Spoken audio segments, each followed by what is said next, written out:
All right, Sagittarius, welcome to your weekly sidereal forecast for June 15th through the 21st. My name is Athen. So this week we've got a few aspects and they're all quite nice.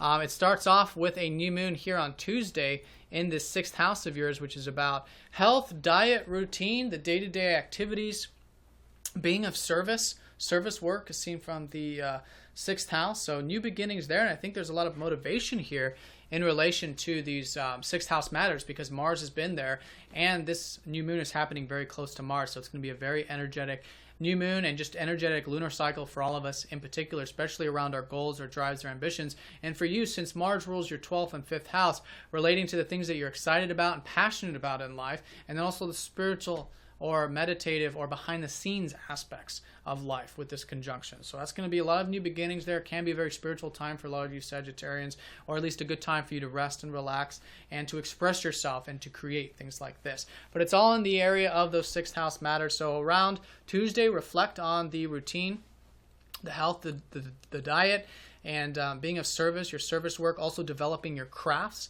developing work, whatever it is you do on a day-to-day level. And I think that'll be the new beginnings for you, which will flow quite smoothly as the lunar cycle starts to build throughout this week. Now, that along with this very nice trine up to Jupiter and Uranus are going to be the highlights of the week. We've had this trine going on for the past, almost past year, which has been Jupiter transiting this 8th house of behind the scenes, or rather just deeper things of life, you know, the things that really matter. And so with Jupiter there, perhaps you guys have been very optimistic about beginnings, endings, you know, what life is about. You're gaining wisdom about life, the truth of life, what life is really about, because Jupiter is about wisdom and understanding. And here in the 8th house is the, you know, changes of life, you know, the beginnings, endings, how life is constantly changing, what life is truly about. And so more expansions there. And it can be maybe in relationships, such as connecting to relationships on a deeper level, as seen from being the 2nd to the 7th, but just in general, connecting to life more deeply. So more of that is going to be very nice for the next couple weeks while we have this trine up from Uranus. Jupiter also does rule you. It's your ruler and your 4th house. So I think all in all, there's this freeing up energy for the next couple weeks of you guys being yourself, lightening things up, doing exciting things, particularly perhaps around the area of home and family, which is where you've had Uranus transiting this 4th house. Perhaps there was some things that took place recently that freed you up, but has been freeing you up in relation to past, home, roots, etc., which can certainly be creating that excitement, which will then be supporting this deeper connection to life here, which is opening your horizons as you Sagittarians naturally do. So that's going to be the highlight with that new moon. And on Wednesday through Friday, we've got Mercury trining up to the North Node. So here, this whole year is about your work and career and everything on that public level with the North Node at the top of the chart.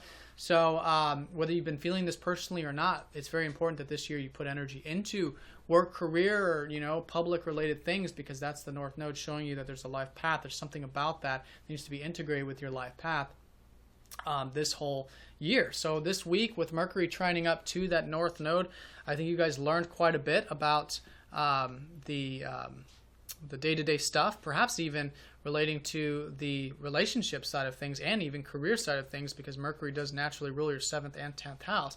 So whatever you recently reflected on and learned from the past few weeks, that energy is moving forward now relating to those matters, which again will support these career or 10th house matters for you. Now Friday and Saturday over the weekend, we have the sun going into the 7th house, where we're going to have a lot of new beginnings for you over the next 30 days with the 7th house of one-on-one connections and relationships. And so now a very good weekend with the sun going in there to enjoy your connections, enjoy relationships, just all types of relationships, just to enjoy them, connect there, express yourself, open horizons there, because the sun does naturally rule your 9th house, and being adventurous, you know, and maybe doing adventurous things with the people in your life. So very nice. And I would say definitely, though, the new beginnings are shaping up around your crafts, your work, new things around that I think you're very intent and motivated on, which is good. Put energy into that more and more as the week unfolds. And then more opportunities with the deeper aspects of life and shared resources and bonds, which is that 8th house. And then also with home, family, past roots, which has been freeing you up, I think, quite a bit over the past many years. So Sagittarius, I hope you guys have a nice one. If you're new to this form of astrology, do check out masteringthezodiac.com or the description down below, because I've been getting a lot of inquiries about signs being different. And if you are just used to Western astrology, then your sign might be different. In fact, it's likely different. So do check the description or the link, and hope you guys have a nice one, and I'll talk to you all next time. Take care.